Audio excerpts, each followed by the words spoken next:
राधे राधे दोस्तों, जय श्री कृष्णा। श्री शिवाय नमस्तुभ्यम। हर हर महादेव। पूजा भक्ति चैनल में आप लोगों का स्वागत है। आज मैं आप लोगों को मोचदा एकादशी के व्रत के बारे में बताऊंगी कि ये व्रत किस तारीख को है। लोग बारे ये तारीख को लेकर कंफ्यूज हो रहे हैं, तो आप मेरी वीडियो तक एंड तक रहें और आपको इसके बारे में ज़रूर पता चलेगा। एकादशी व्रत 30 नवंबर को रात 9:29 पर शुरू होगी और 1 दिसंबर को शाम 7:01 पर समाप्त होगी।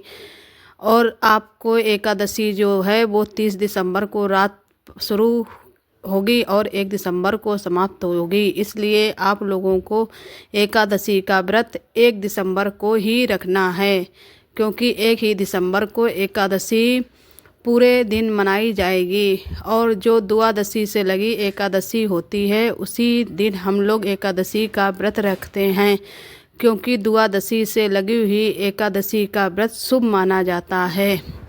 और व्रत का पारण है जो वो 2 दिसंबर को व्रत का पारण किया जाएगा। व्रत का पारण सुबह 6 बजे किया जाएगा। 1 दिसंबर को मोचदा एकादशी का पावन पर्व मनाया जाएगा। इस शुभ दिन भगवान विष्णु की उपासना, व्रत और प्रार्थना करने से मन को शांति और शुभ फल की प्राप्त होती है। अगर आप मोचदा एकादशी का व्रत कर रहे हैं तो भगवान विष्णु की उपासना का विशेषकर ध्यान दें। और भगवान विष्णु की उपासना से हमें मन को शांति प्राप्त होती है और भगवान में ज़्यादा मन लगाने से जो दुख दर्द हमारे जीवन में आने वाले होते हैं वो भगवान सारे संकट काट देते हैं। एकादशी का व्रत रखने से हमारे जो पाप होते हैं वो कट जाते हैं और हमें पुण्य की ओर ले जाते हैं। भगवान विष्णु जो हैं वो बहुत ही सदाचारी और बहुत ही अच्छे भगवान हैं, जो कि एकादशी के दिन इनका उपवास करता है उसे सदा धन की प्राप्त होती है और जीवन में सभी सुखों को भोग लेते हैं। जीवन में कभी दुखों का सामना नहीं करना पड़ता है, क्योंकि एकादशी व्रत बहुत ही महत्वपूर्ण और बहुत ही लाभदायक व्रत है। इस व्रत को करने से जो दिक्कतें हमारे जीवन में या कोई मन को शांति मिलने के लिए कोई भी दिक्कत आने वाली होती है, तो इस व्रत करने से हमें पहले से ही आभास हो जाता है। और व्रत का पारण का समय है, व्रत जो आप पारण करेंगे वो 2 दिसंबर सुबह 6:57 पर ही करेंगे और 9:03 तक इसका व्रत का पारण कर सकते हैं। 6:57 से लेकर 9:03 तक व्रत का पारण कर सकते हैं। यह एकादशी वैष्णव परंपरा में अत्यंत शुभ मानी जाती है और मोक्ष तथा पापों से मुक्त प्रदान करने वाली कही गई है। इस दिन भगवान विष्णु की उपासना, मंत्र जप, दीपदान व रात्रि जागरण का विशेष महत्व है। व्रत की शुरुआत एकादशी तिथि के उदय के साथ होती है और पारण द्वादशी तिथि में शुभ मुहूर्त में किया जाता है। भक्तजन श्रद्धा से व्रत रखकर भगवान श्री हरि की कृपा और शांति की प्राप्ति की कामना करते हैं। इसलिए आप लोगों को व्रत का पारण 2 दिसंबर को ही सुबह 6:57 पर करना चाहिए। अगर 6 बज के बाद आप 7 या 8 बजे तक आप व्रत का पारण कर लेंगे तो आप अच्छे से व्रत का पारण कर सकते हैं। 9 बजे के बाद हर वासिर का समय शुरू हो जाएगा। 9 बजे के बाद आप लोग व्रत का पारण मत कीजिए, क्योंकि हर वासर समय में व्रत का पारण नहीं करते हैं। शास्त्रों के अनुसार एकादशी जो है इसका बहुत अधिक महत्व है। हमारे जो हिंदू धर्म में या सनातन धर्म में जो एकादशी का महत्व है वो आप लोग खुद समझ सकते हैं कि एकादशी कितनी महत्वपूर्ण है।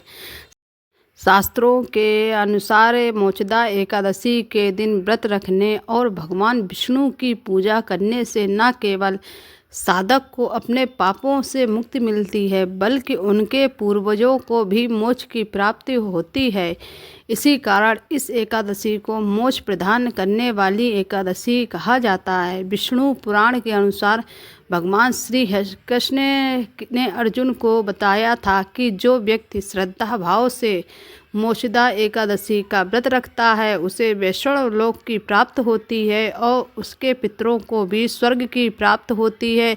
मोक्षदा एकादशी पर तुलसी चालीसा का पाठ करने से माँ लक्ष्मी प्रसन्न होती हैं और घर में सुख शांति बनी रहती है। इसलिए आप लोगों को एकादशी के दिन विष्णु भगवान का सहस्त्रनामा का पाठ करें, सुने या करें। और आप लोगों को माँ लक्ष्मी की भी पूजा विष्णु के साथ एकादशी के दिन करने से कभी भी धन की कमी नहीं होती है। धन हमेशा आपके साथ रहेगा। अगर आप एकादशी के दिन विष्णु भगवान के साथ माँ लक्ष्मी का भी पूजन करते हैं तो आपके घर में हमेशा धन भरा रहेगा और धन का अभाव नहीं रहेगा। और आपको एकादशी के दिन तुलसी जी की चालीसा ज़रूर करें, क्योंकि तुलसी जी की चालीसा करने से आपको एकादशी का पूरा फल मिलेगा। और एकादशी के दिन आप अपने घर में लहसुन प्याज का सेवन बिल्कुल ना करें और ब्रह्मचर्य का पालन करें। मीट मांस मदिरा से दूर रहें। घर में कोई निगेटिव एक्टिविटीज़ ना आए, इसलिए आप घर में गंगा जल का छिड़काव ज़रूर करें एकादशी वाले दिन। अगर आप लोग एकादशी वाले दिन स्नान कर रहे हैं तो अपने पानी में तुलसी की लकड़ी को डालकर ही एकादशी के दिन स्नान करें, क्योंकि तुलसी की लकड़ी डालकर आपको तुलसी वाले पानी से स्नान करने से पूरा फल प्राप्त होता है और आपके ऊपर या आपके घर में कोई भी नेगेटिव एक्टिविटीज़ होगी तो वो भी दूर होगी। और आपको एकादशी के दिन अन्न का सेवन नहीं करना है और आप ही ना किसी की बुराई करनी है, ना किसी से कोई गलत शब्द बोलना है, क्योंकि आप पर किसी पर गुस्सा या करेंगे या आप किसी पर गलत शब्द बोलेंगे तो आपका जो व्रत होगा वो पूरा नहीं माना जाएगा। इसलिए आप लोगों को किसी पर एकादशी के दिन क्रोध भी नहीं करना है। और आप लोग खासकर एकादशी का व्रत जो द्वादशी लगी हुई होती है वही आप लोग एकादशी का व्रत रहा करें, क्योंकि द्वादशी लगी हुई एकादशी का व्रत रहने से पूर्ण फल की प्राप्ति मिलती है और आप लोगों का पूरा फल प्राप्त होगा। और एकादशी के दिन अन्न तो बिल्कुल नहीं खाना है। और एकादशी के दिन फलाहार कर सकते हैं, फल ले सकते हैं, साबूदाना की खिचड़ी या फिर लौकी का हलवा या फिर आलू तले हुए, इस चीज़ों का सेवन आप लोग कर सकते हैं। आई होप मेरी वीडियो अच्छी लगी हो तो प्लीज़ मेरे चैनल को सब्सक्राइब